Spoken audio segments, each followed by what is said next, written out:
Good afternoon everyone, I am Husnina Andri and I am your news anchor for the day. Kuala Lumpur.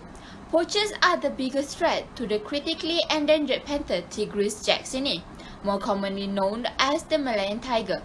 The poachers, mainly from Thailand, Cambodia, Vietnam and Laos, are so menacing that even the tiger's whiskers are not spared.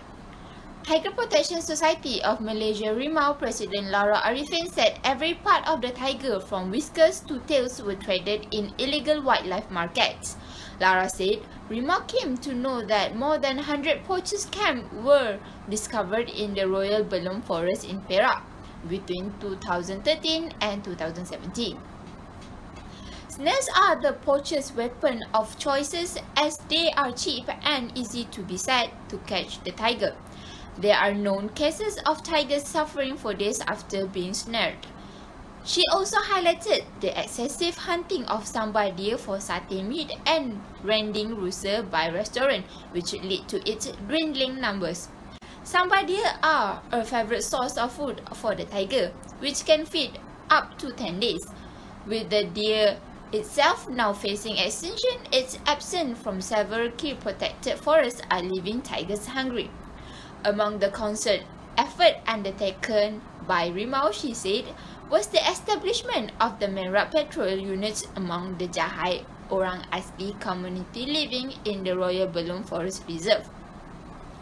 Studies by Rimau showed that the Malayan tiger predominantly exists around the forest in the Belum Temenggong area in Perak, Taman Negara in Pahang, and the Rompin in Johor, the Tintewang range in Selangor and southern Thailand. She also highlighted how the peninsular rainforests were very fragmented owing to incessant development, so much that they were no longer connected.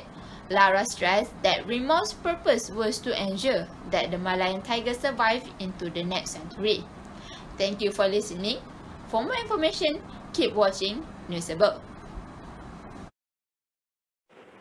Assalamualaikum and greetings. The owner of Anas Ayunis Osman is an entrepreneur who owns Vitamic, a firm that produces skin whitening and body wellness products. The 19-year-old Pasir Mas Kelantan-based entrepreneur has opened the eyes of the Malaysian community after she became viral when her business income hit R1 million after only 15 days of operation. Her spouse, Ahmad Weldan Zulkifli, surprised her with a cash purchase Ford Mustang from Vitamic sales on their wedding day. After 6 months in company, she receives another Lamborghini luxury automobile for 3 million, cementing her reputation in internet. This couple's exhausted results have finally paid off. Who would have guessed that at the age of 19, she could achieve such a feat? Let's get down to business when we aim to supplement our income and begin dabbling in the realm of small-scale business, she stated at an interview. Many young individuals are now working as agents or dropshippers for their products. Their business is also expanding due to the availability of a broad range of tasters. Not only that, but their products have earned a place in the hearts of customers owing to their undeniable efficacy. As tough inhabiting a fantasy, fortunately I feel like a really special person. I had never thought of such nourishment in my life, she mentioned in an interview. She also aspires to be an inspiration to other young individuals who wants to start a business at a young age. Hi, this is Nireta Sugumaran. Stay tuned with me in this education section. Student exchange program in Malaysia have its own benefits. Since 2004, student exchange programs will continue organized by the Ministry of Education.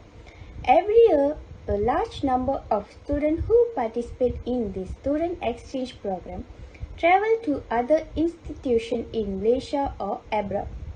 As well, all know, Student Exchange Program is a program which students at Malaysia are given opportunity to travel from their institution to a particular institution.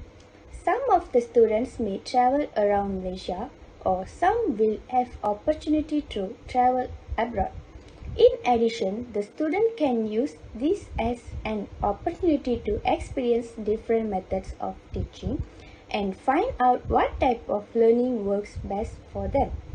It's a great way to involve themselves in a new academic settings and see a side of new studying environment that they may not have seen before. Furthermore, they can take the opportunity to learn a new language. If they ever wanted to learn a language, here is their chance. The Student Exchange Program can be the chance to fully engage themselves in learning the language of their host country. We have reached to the end of education section. Next, let's move on to the lifestyle section. Sharimla Sagaran here. In this lifestyle section, keep an eye on me, the Malaysian unsung heroes.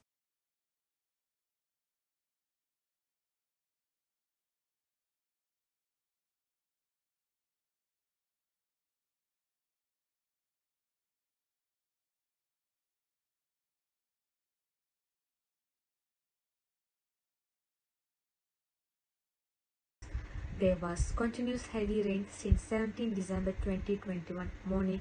Several housing areas in Shah Alam and Klang to be inundated. Flood water started rising in the Shah Alam area about 9 p.m. and had been entered several houses in Taman Sri Muda, Kota Kemuning, and even on the Casis highway towards Klang.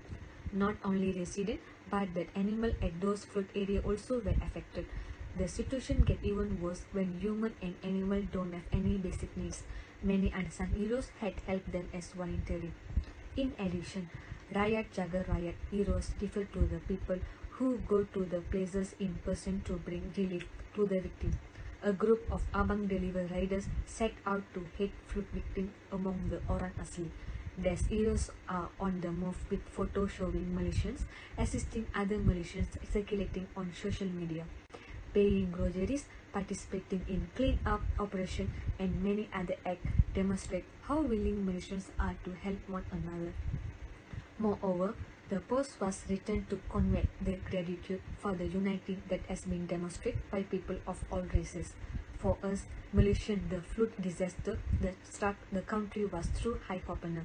Malaysians of all races and religions have band together in the face of tragedy to look after each other's well-being, proving that the hashtag Raya Jaga Rakyat is really accurate.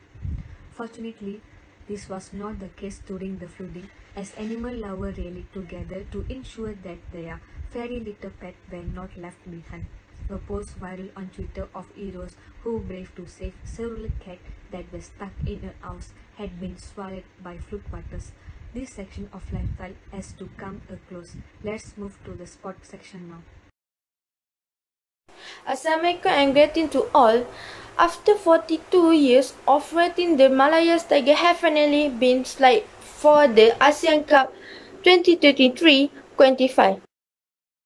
The Tiger and final round of waiting took place virtually today at the ASEAN Football Confederation at AFC headquarters in Bukit Jalil. Malaysia is now rating 154 in the world, and it is part of Group E, which includes Bangladesh 118 seat. At the host, Malaysia will begin the qualifying phase at the Bukit Jalil National Stadium, where it will face Turkmenistan. Squad Harimau Malayan will face Bahrain on June 11 and Bangladesh 3 days later, June 40, under head coach Kim Pagun, who was imported from South Korea.